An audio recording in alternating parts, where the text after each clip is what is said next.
بسم الله والحمد لله والصلاة والسلام على رسول الله صلى الله عليه وعلى آله وصحبه وسلم تسليما كثيرا. وبعد، حكايات مع الآيات.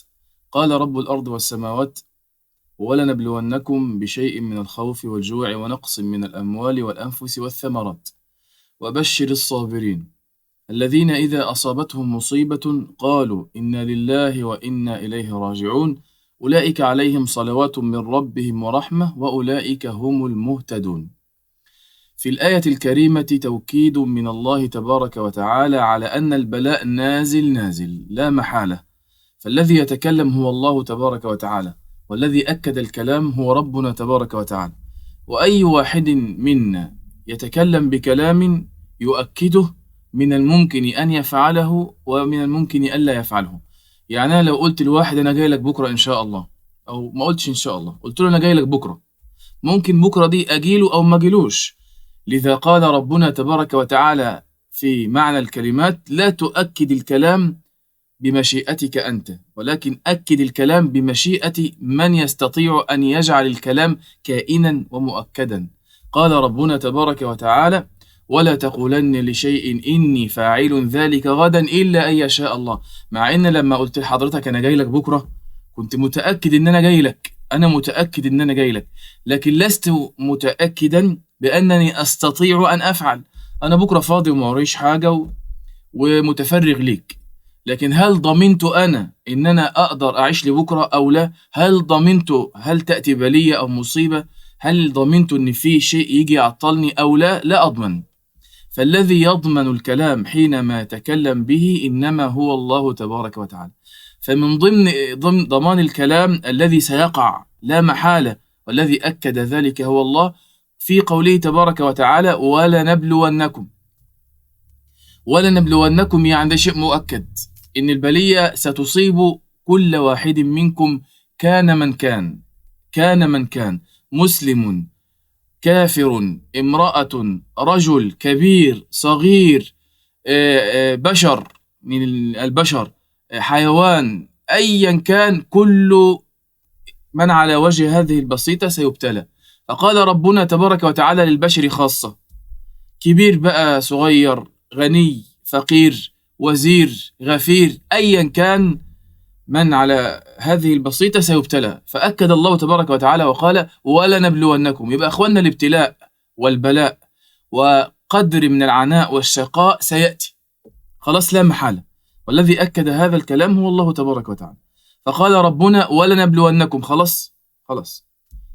وفي آيات تانية بتؤكد أن البلاء واقع. قال ربنا: أم حسبتم أن تدخلوا الجنة ولما يأتكم مثل الذين خلوا من قبلكم مستهم البأساء والضراء وزلزلوا حتى يقول الرسول والذين آمنوا معه متى نصر الله. فالرسول ذات نفسه ابتلي صلى الله عليه وسلم، حتى أن النبي صلى الله عليه وسلم قال: إن أشد الناس بلاء الأنبياء ثم الصالحون فالأمثل. والكل يبتلى. يعني عم النبي صلى الله عليه وسلم أبو لهب ابتلي بكفره، أبو طالب ابتلي بعناده، إن هو قال له النبي صلى الله عليه وسلم: قلها يا عما وأضمن لك بها الجنة، فمش قادر يقولها، يخشى أن يعايره قومه حتى بعد ما يموت إن هو قالها من أجل ابن أخيه محمد صلى الله عليه وسلم.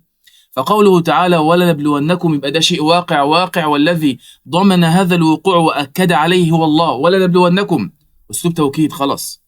ولنبلونكم بإيه بقى؟ بشيء. الحمد لله رب العالمين إن هو شيء، مش حاجات كتير. هنا في الآية طبع ضم، حاجتين، مش بكل حاجة. ولنبلونكم بشيء، حاجة صغيرة، ده أول تبعيض.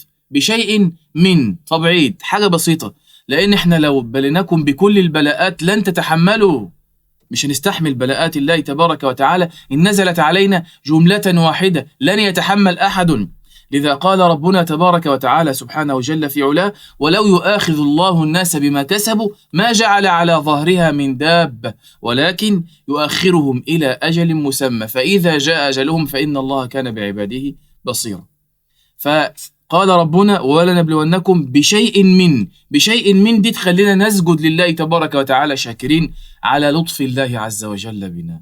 بشيء من، يعني مش هنخلي مرض كورونا اللي جه مثلا يأخذ ويأكل الأخضر واليابس، لا احنا الناس بس اللي مناعتها ضعيفة اللي مش عارف ايه. لكن لو الكورونا ده جت أخذت كل من على وجه الأرض، لن يبقي الله على الأرض أحد، لن يبقي الله عز وجل على الأرض أحدا، كل كورونا هتأكل الأخضر واليابس. ولكن قال لك أصحاب المناعة الضعيفة اللي عندهم مثلا حاجة على الصدر اللي فتلاقي مثلا 100,000 من على المليارات التي تعيش على وجه الأرض هم الذين قضي عليهم الموت بسبب هذا المرض، مثلا كورونا اللي فات.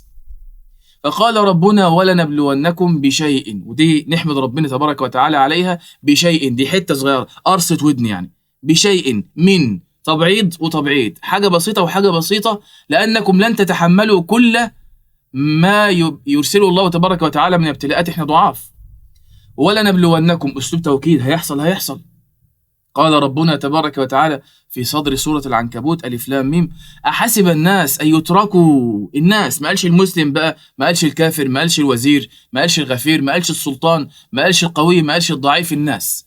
أحسب الناس أن يتركوا أن يقولوا آمنا وهم لا يفتنون ولقد فتنا الذين من قبلهم فلا يعلمن الله الذين صدقوا ولا يعلمن الكاذبين. وحتة صدقوا وكاذبين دي ستأتي معنا في آخر الآية التي نحن بصددها والتي نحن نحكي فيها. فقال ربنا تبارك وتعالى أيضا سبحانه وجل في علاه: أم حسبتم أن تدخلوا الجنة ولما يعلم الله الذين جاهدوا منكم ويعلم الصابرين. كل هذه آيات تؤاخي وتؤازر أختها ولنبلونكم بشيء، حاجة بسيطة من تبعيض وتبعيد، بشيء من إيه بقى يا رب؟ ثم بعد هذا الكلام عن البلاءات ذكر الله عز وجل يعني بعض الابتلاءات من جملتها بشيء من الخوف. خوف ده اخوانا حاجة صعبة جدا وشديدة جدا جدا، ولا يعلم معنى الخوف إلا الذي مكث فيه، اللي هو قاعد فيه. فترى مثلا السجين في السجن في الظلمة خايف، ترى إخواننا اليوم في غزة في شدة الرعب، نسأل الله تبارك وتعالى أن يجعل رعبهم وأن يقلب رعبهم أمنا، اللهم آمين. فهم في خوف شديد.